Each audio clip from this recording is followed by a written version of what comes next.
Hello and welcome back to the MacGuffin Tapes. We are back to talk about Wes Anderson's latest, The Phoenician Scheme. Ala, how are you? I'm good. Actually, where's Dario? Where's Dario? He's in Phoenicia, He's in doing Phoenicia. He got scheming. stuck in a tunnel and a basketball game with Tom Hanks and Oh yeah, and Bryan Cranston. I can totally see him doing that for real. Totally do it. Just playing basketball with Tom Hanks and Bryan I Cranston. could totally see him wearing like an outfit as well, and then just talking. Yeah, so we're talking about the Phoenician Scheme. If you haven't seen it, watch it first. And yeah, to start, I wanted to ask you a question, Ala. Is this the first MacGuffin we are talking about? I still don't know what you're trying to say with it. Well, so I can't answer.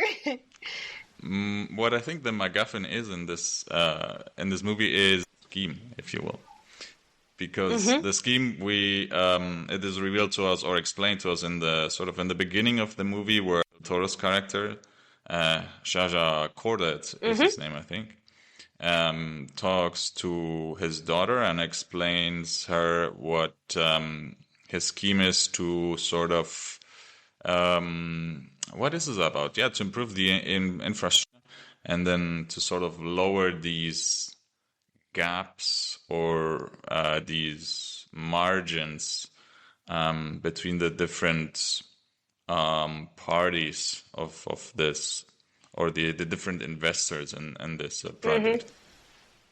I don't know. I mean, it could be the first MacGuffin, but it could also be that we kind of missed some other ones and the ones we talked about previously. Well, because my thinking was that the Phoenician Scheme is just a MacGuffin for, I think, what the actual, well, not the plot, but what the themes or the story is, the relationship between Corda and what's the character's name again? His daughter. Let me just Liesel, sister Liesel. That's right, huh? So it's more about their relationship, and if you will, between Bjorn as well. I mean, he sort of tags Yeah, along. I mean, I guess you're right. Yeah, that's true. You would agree? I think so. Because, I mean, eventually it's more, it's just a filler for creating this narrative, right? If you can call it that. Yeah, if you will, it's also sort of like a road movie, because they're traveling from one location to the next in this region. And in between, or when they're on the plane, they're always discussing their relationship. I mean, on the other hand, there are maybe some arguments to be made, okay, that the scheme is actually, it is important because maybe Wes Anderson wanted to tell us something about this region and maybe the exploitation of.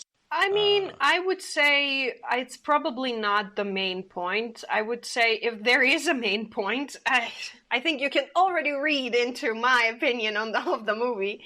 But I think that if there is a point, then it is probably the relationship more so than the scheme itself.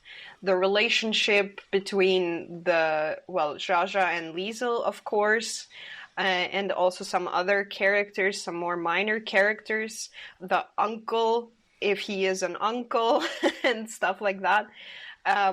Because also the exploitation and the slavery really just gets mentioned twice.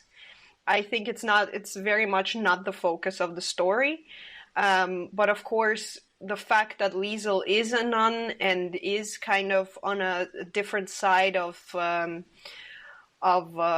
this moral issue, I guess, different from where Jaja finds himself, I would say, it's probably just to create a space for those characters to communicate, and for their I don't know if you can call ideologies, but like for the way that they see the world to kind of rub against each other. Yeah, no, definitely. I think Shaja and Liesel have different ideologies. Well, maybe in the case of Liesel, I don't know if it's an Yeah, ideology yeah. or I like just a think religion or the belief ideology is system. probably not the right word here, but yeah, you know what Yeah, I mean. yeah, yeah, and okay. Maybe let's Mm-hmm. talk a bit about the cast because again, as it's in his last few movies, I mean, the cast is just packed with renowned actors. Yeah, I mean, Benicio has worked before with Wes Anderson. For example, Mm-hmm. in The French Dispatch, his character, or at least I think in The French Dispatch, he was sort of like an artist or something. Place where he was at in The French Dispatch reminded me a bit of the house of Ah, yeah. Corda family, the Corda estate. Yeah, I don't know. Maybe it was. I think it was a Mm. similar gray I tone in think the it house, was if I just because remember in the correctly. French Dispatch, at least the way that I saw it, in the French Dispatch, the parts where Benicio del Toro's character appears are black and white, and I had the same association with the black and white parts in the Phoenician Scheme, and there he practically even looks the same. It's more kind of like this biblical. He is biblical.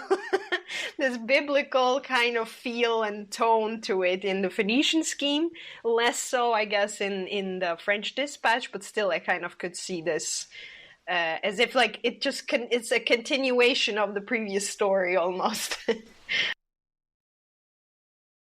And then we also have Mia Threppleton. I don't know how her name is pronounced, but Mm-hmm. who pretty young actress and is Kate Oh, is Winslet's she? I daughter. didn't know that. Okay, another Nepo baby. Yeah, Okay, actually, now that you tell me this, I can totally see it. yeah. Features and yeah, I can also see that now. Huh? Then who else? Anyone else you want to Um, highlight? Listen, I want to mention a special mention goes to Michael Cera because I literally don't understand how Michael Cera has never made it or never made it to a Wes Anderson film before. Because when I was watching this film, I thought he is it. He is just a Wes Anderson character, like even almost in real life he is one. He is just so Yeah, suitable totally. for it, and I could even almost see him as a character, kind of this animated almost character with kind of a Mr. Fox feel to him, like a character that could appear in that universe. He is kind of giving me off the vibe of like Christopherson from Fantastic Mr. Fox. And actually, that's what I wanted to tell you. So I went on Letterboxd and I saw that I'm not the only one, because here are some reviews that I found specifically talking about Michael Cera, and it's just great. So one goes like this: why is Wes Anderson so late to Michael Cera? Practically engineered in the Wes labs. I've been on this game for decades while he was distracted by Timothée Chalamet. We wasted so much time. And I thought I agree. I mean, I don't necessarily agree with the Timothée Chalamet part. I think he was good. He is also kind of a suitable character for Wes Mm. Anderson, I think. But the fact that Michael Cera was never in another Wes Anderson movie is just criminal. But also, I think I think Michael Cera in general doesn't really play all that much. Like he doesn't. He's not doing so many movies recently. I think he's doing other things. Probably also maybe some voice acting. Um, And some yeah, commercials yeah, for right. serious things. Oh God, that's actually true. And another one is like they do a girl takes off her glasses and a suddenly hot moment with Michael Cera in this movie, and somehow it works. And that is actually also true. Yeah. This was not as funny as it could have been, I think, but it was all right. Well, two things about Michael Cera and his character. I mean, on the one hand, I think he does a great job. Bjorn character at the beginning, he's sort of this professor from Norway, and I thought his accent was quite sometimes quite accurate, and sometimes yeah, not so much. But I guess that's part of the character because he's actually a spy. Yeah, I mean, and he gets to play a great character in this professor agent sort of thing, and yeah, the transformation scene is amazing. The It's hilarious. transformation scene. Yeah. Ah, yeah. And the funny thing then when he switch and then he has a pasted on mustache because Yeah. he said, "Oh, usually I wear a mustache, but it's pasted." It also reminded me of Scott Pilgrim in a way because uh, in Scott sort of nerdy but sort of cool in a way, and then also the sort of brief fight, karate fight with Benicio they have. It reminds me a bit of that slapstick sort of action in That's actually true, yeah. Scott Pilgrim. Yeah, I think the other actor, I don't know if he was previously in a Wes Anderson. If not, why why wasn't he cast Oh, before? Is yes. Richard Ayoade? That is another one. He is awesome. Like, he's just generally awesome whatever he does, but but yeah, actually true. Because he has that sort of deadpan comedy, and he is very quick in his delivery of dialogue. He fits perfectly I into think these sort of that's actually movies. something that I really that I think I would love if he was more in this film, if there was more of this character in this film, and it would only profit from that. Because exactly, like, the deadpan comedy is his thing. And that's what I kind of had an issue with Liesel, because I feel like at some point this deadpan delivery just got really old for me. I could not hold it anymore. I mean, I was anyway pretty bored with the film. Pretty much like 20 minutes into the film, I knew that if nothing changes dramatically, I'm going to be bored for the next hour and a half. And that's exactly what happened, unfortunately.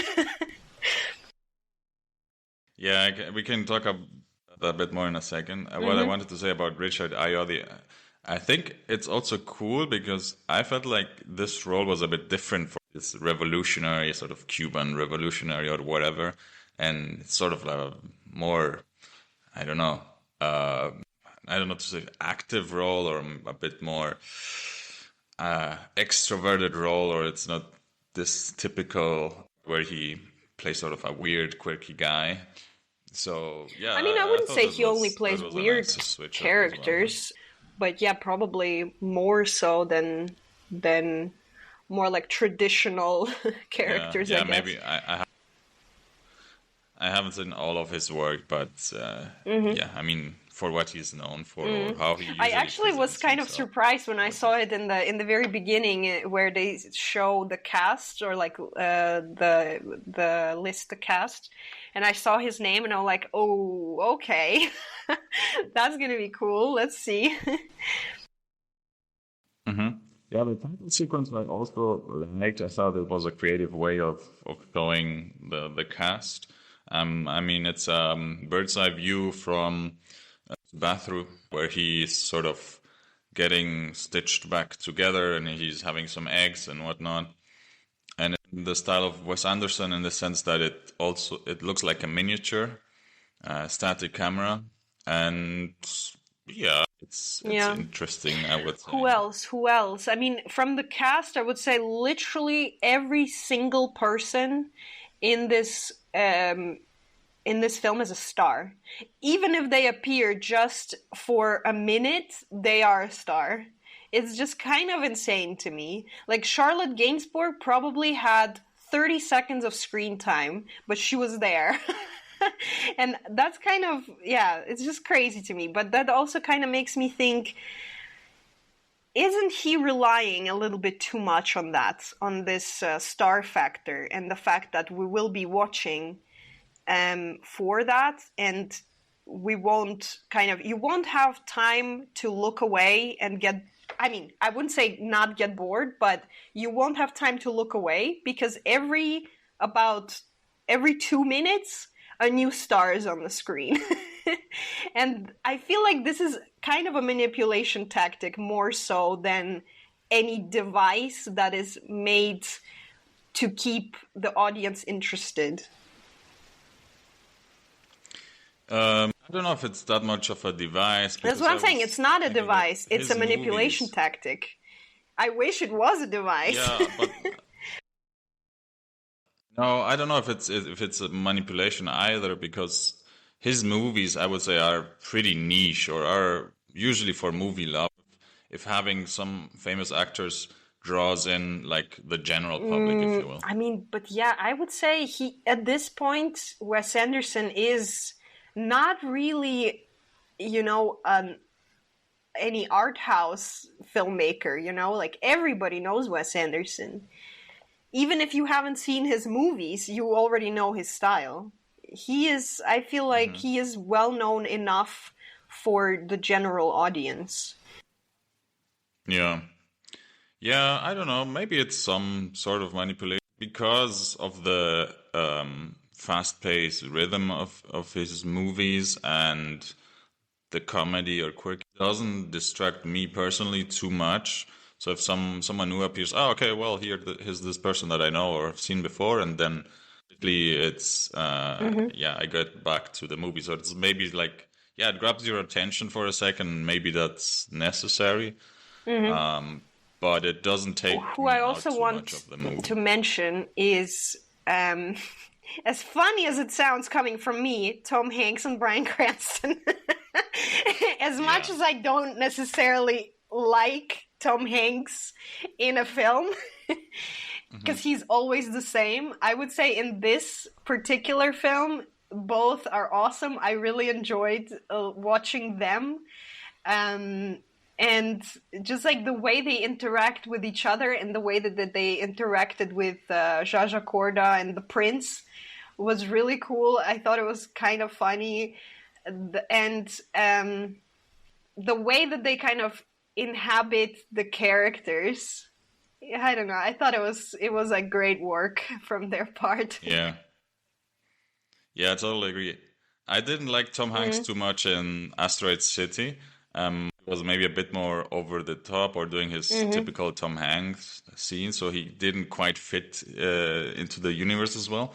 But coupling him in this movie with Bryan Cranston and having them sort of as this pair, I thought they had a great part. It's hilarious that the basketball. So they are sort of like these gangsters, but really dumb gangsters, and they kind of also reminded me of the characters from Mr. Fox. The three that there were three characters. Those kind of how would you call them? Some moguls or some, like, whoever the Mr. Fox was trying to steal the goods from, and here they're kind of playing similar types of characters, I would say.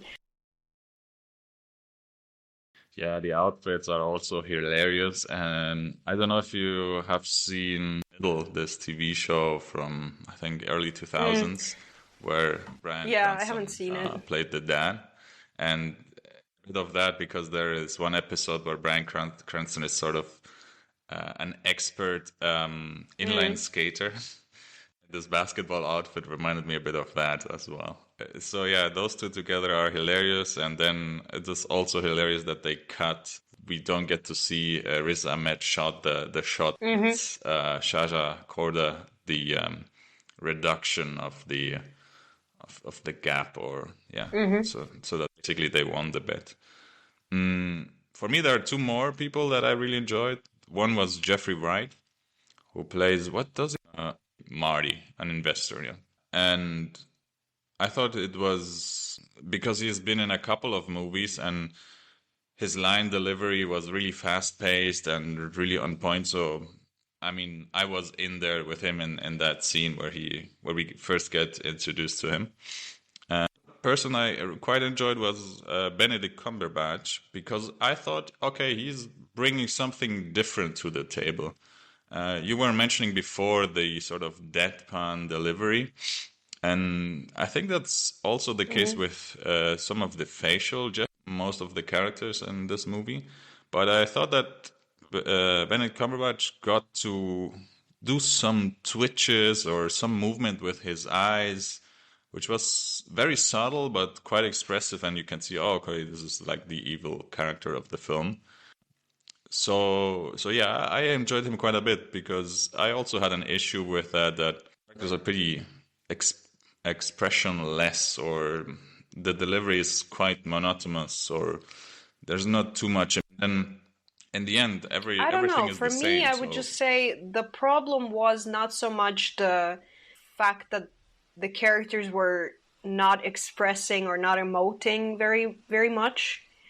That's usually the case with other films as well. It's more so, I feel like the movie didn't have any momentum. I didn't care for the story. I didn't even understand what the hell was going on most of the time. Neither did I care, to be fair. um, as much as Liesel's character or the actress is doing a good job, I felt like I don't know, like I'm not interested. I don't really care. Again, as much as I must say, like the actors did a great job. Just I mean, awesome cast, obviously, but they are all also doing a good job. But I think that's not really the actors' issue. I think the issue is with building the momentum for the story, building up the tension, kind of. And somehow the relationships between people just didn't get established so well that I would even care what happens to them, if they live or die. Like, I don't know, it was just kind of boring. yeah, I agree. And maybe maybe it's also because this is a MacGuffin. I think the plot or the scheme is nicely structured, and we get cue cards between the Mm-hmm. stories. So yeah, you can follow it along, but I also wasn't Mm-hmm. really emotional. It wasn't there are no Yeah, stakes. I think yeah. that's the thing. I think it's just That's also, you're right, what. actually. Like, in terms of the structure of the MacGuffin, in terms of what we are going through in the story, it's actually not bad. Like, it's similar to what's going on in the other Wes Anderson stories. It's kind of also similar to even like Fantastic Mr. Fox. It also kind of the plan is outlined, and you kind of follow, and you know what is coming next. But I don't know. It's, yeah, stakes. You're right that there was no. I don't know, like no emotional investment in the story. I feel like. Yeah, and maybe because we get to know Liesel's and Jaja's characters Mm-hmm. mostly through what they tell us. So maybe it would have been interesting to have a Yeah. sort of flashback or something to Mm-hmm. have a greater connection. Yeah, which is what we talked about a bit in the last episode, that the emotional connection with the audience is Mm-hmm. a bit lacking, or isn't, And is lost. last time you mentioned that maybe what he is going for recently is kind of the greater good, right? That just reminds me of Hot Fuzz right now. And last time you said greater good seems to be the new theme that Wes Anderson is trying to follow, and maybe you can see a glimpse of it in this film. And I don't know if he is really going for it, but if he is, then he is doing a really bad job focusing on it, because as we already said, the thing with the slavery and um, kind of what is happening to this region because of the scheming, it is kind of all background noise. It's not really ever in the focus, and the fact that Jaja's business dealings are not beneficial to the people is just, yeah, as I said, like more of a background noise, and is never getting that much attention. So it's just kind of for Liesel to accuse him of it and then not follow up on it in any other way. And of course, in the end, it gets resolved, kind of, but that's all we get. So I just feel like if the greater good is the theme, then it's not getting a lot of spotlight in this film. Well, let me push back a little bit on. the Shahjahan's initial plan was sort of to have build this project and itself for his family so that it can last over the next 150 years. But as the movie progresses, he, I guess, loses him, or in the end, because of how the different negotiation works with the other investors, it's to end up paying for the last 50% of the gap himself. So in the end, he is giving up material well-being, if you will, for the society or the Phoenician region or whatever. So I guess Wes Anderson does take a bit of a stance, okay, like give back, give to the greater good, but he's sort of in between, so it's not clear what he wants to focus on. Does he want to flip between the family or this the background of the scheme? So yeah, I also see it a little bit far-fetched. Like, if you want to see it, you probably will, but it's not very apparent. It's not. I feel like you really have to look for it to see it. Yeah. And maybe also because we don't see the aftermath for the people in Phoenicia, like how did that affect them, or yeah, it's all we don't ever abstract, see any people, actually, to be fair. The only people we see are those radicals, the what are they called exactly? Freedom fighters, that's what they are. Yeah. The freedom fighters, yes. Yeah. Get to see the tunnel okay, walkers that as was well. one Yeah. 10 seconds scene that we get to see them, I guess. Well, and I think the last scene where they sort of built this what's the restaurant called? Chez Corda, I think, or something. And then they also have a school there for, I don't know which kind of children or something, where Bjorn teaches. Just a local school, yeah. Yeah,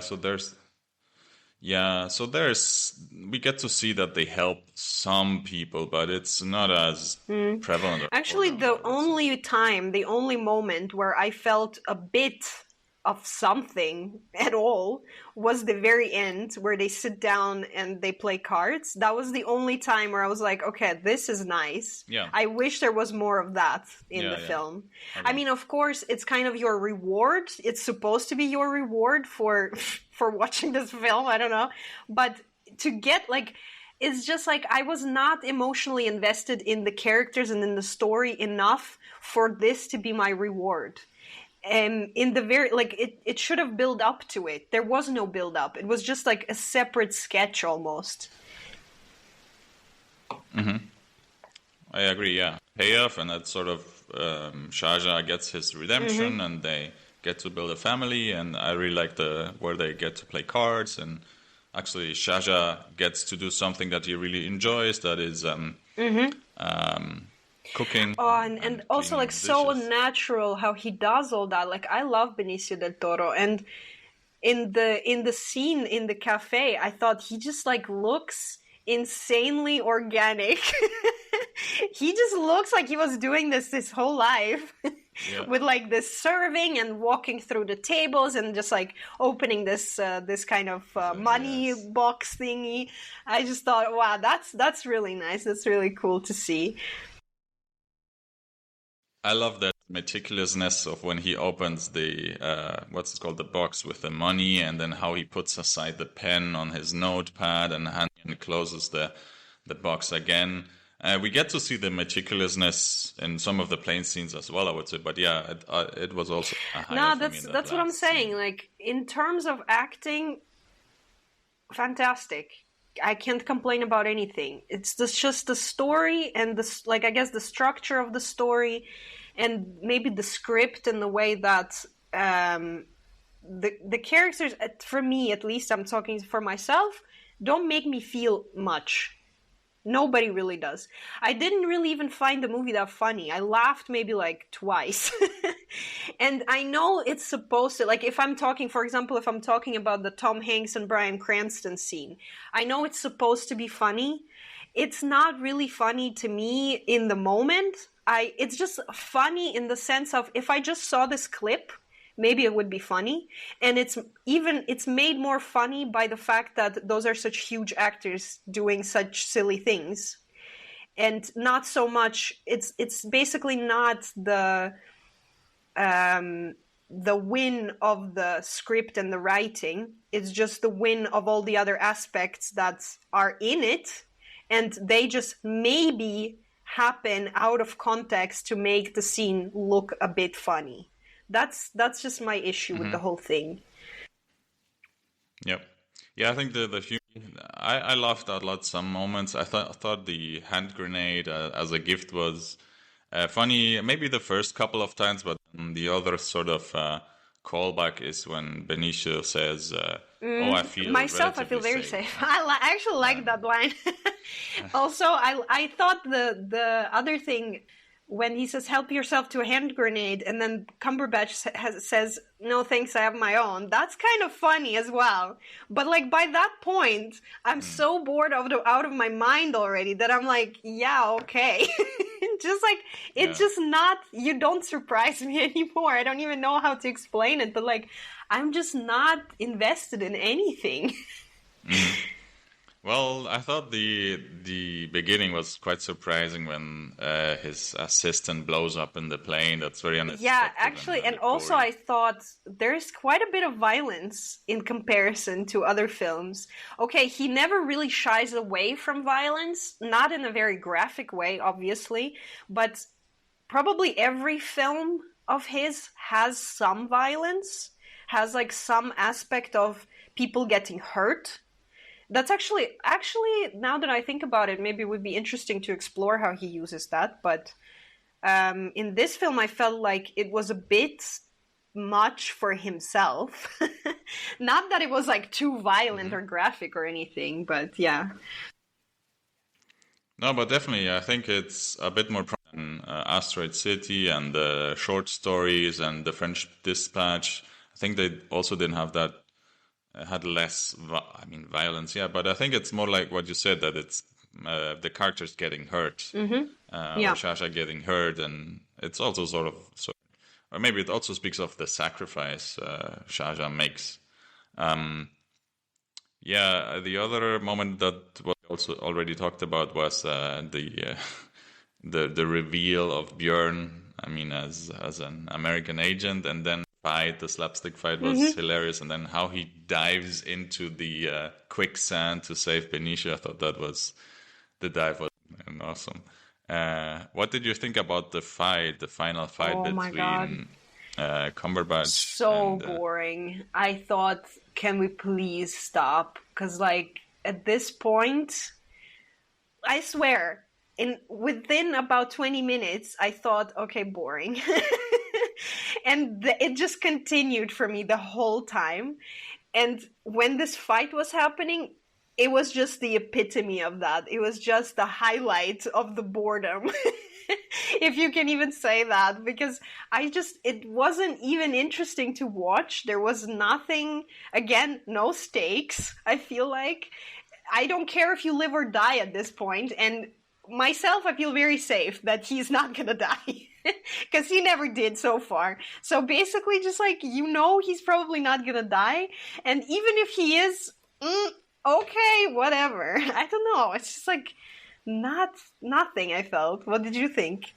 Yeah, no space. I mean, it was the style he was going for. I think it reminded me of cartoons that pop out behind the columns and stuff. It's very cartoonish. But yeah, I mean, I don't know. Yeah, that's it. I wasn't very worried anything about them. Yeah, that's why, again, like that's what I'm saying when I say it relies too much on the star factor, because okay, Cumberbatch is in the scene. How are we going to use it? We're going to make him fight Benicio del Toro for a minute and it's going to look like crap. I don't know. It's just like, why are those people there? What are they bringing except for their famous face? Sometimes I don't see it. I don't understand. Like, I enjoyed Bill Murray as a god, just as a joke, because he is one. But in terms of like narrative drive, nothing really. And I understand like what we haven't talked about yet, I think is generally those not flashbacks, but those scenes with kind of the Yeah. celestials and the biblical scenes. And I feel like I can't even speak about it because I don't really understand the point. I guess it's kind of redemption slash guilt, something going on there, but it's just making the narrative again so heavy that I am already bored. And you want me to now even think even harder about what you're trying to show me when I have zero investment in your characters and in your story. It's too much for me. It would be, I guess, interesting to look into it in a little more detail, but I don't know if I want to. Mm-hmm. Yeah. For me, um, I think maybe it helps to connect character a bit to himself because he explores a bit of his past and his family issues as well, and also his connection to Liesel. Yeah, these near-death experiences, as he called them. But yeah, I don't know. It's, for me as well, what's the point? I don't feel there's like a lot of depth in there, or it's also a bit cartoony. Yeah, it's stylistically, it's something that's it reminds me right now of literature or something like Faust by Goethe, this German classic, where you also have like in heaven they set the scene. Here it's a bit different. Did we see these sort of scenes or talking to God in other movies? I can't think of one right now, but I feel like that's a narrative quite common. But I don't know if it's that effective or it adds too much to the Another movie. thing I kind of want to discuss. So when I looked at some reviews, one argument that I saw people give is like, well, when you are looking at a beautiful picture, you don't demand that it has a narrative drive. It doesn't, so the film doesn't have to be like theme heavy, and you can just enjoy the visuals. And like, I don't even think it's a valid point. I don't even think okay, maybe you are allowed to say that, of course, but I don't think it's a valid point to say that about a film. Because if I want to look at a pretty picture or a beautiful painting, I will look at a pretty picture or a beautiful painting. A film is not that kind of medium. It's like as if you're reading a book just to like see the formatting of the text. I don't know. It's just not the point, I guess. And a film is a film because it tells you a story, I think, in my opinion. And it may be that it just tells the story solely through the imagery, that there is no text, there's no acting, there's nothing. But it still has to tell you something. It has to have a point, it has to have a story. But I don't think this is what Wes Anderson is doing. The only story that I read from this is, oh, it's Wes Anderson. And I think also it's not a valid point for the reason that, for example, the movie that just recently came out was Megalopolis, and everybody hated on it for the same reason that it has no point, that is not a good movie. I don't even know. I haven't seen it, but people were really negative towards it, and they were also saying that it is a beautiful film, but it does nothing. And isn't that kind of the same here? I just think it's not really valid to say that about one film, but then justify it for another. It's either yes or a no. Yeah, like you said, that's okay. It's look, this is Wes Anderson, and then yeah, it's like his world, his rhythm, his themes he talked about maybe a bit different. I read one review that said, actually read it on Wikipedia, but it's Anderson moving just a little bit to the side. And yeah, there are some minor changes.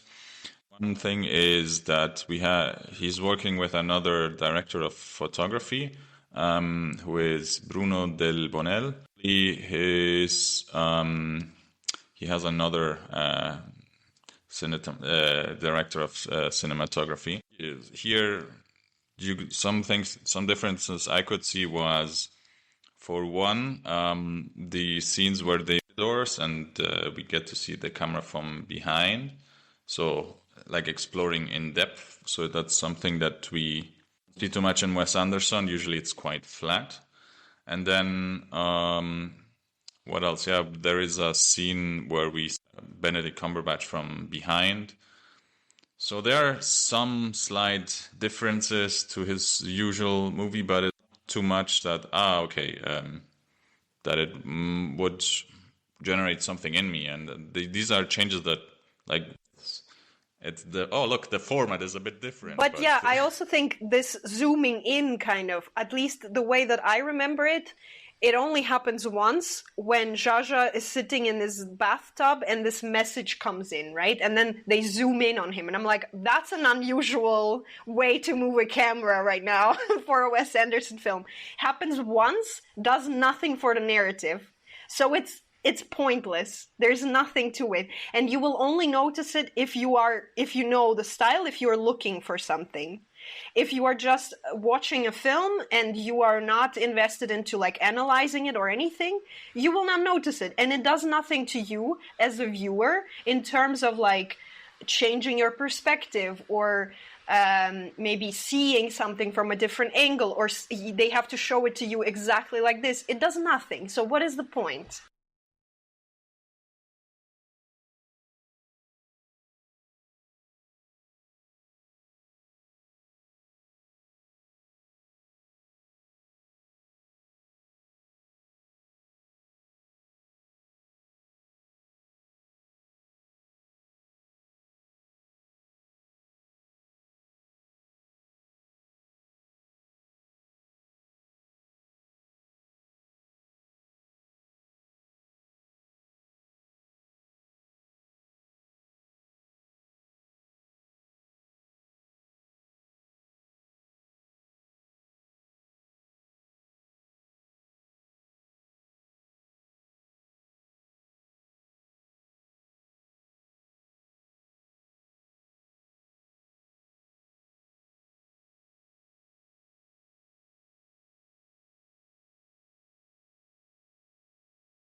Can you imagine Leo DiCaprio in a Wes Anderson film? That is... What?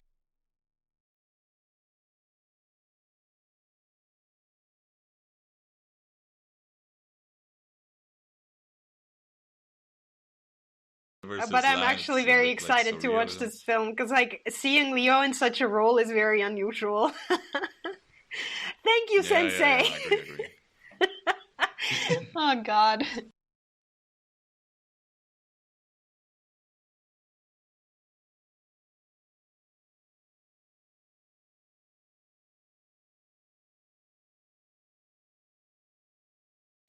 Yeah, I don't know. I don't know what's going to save it.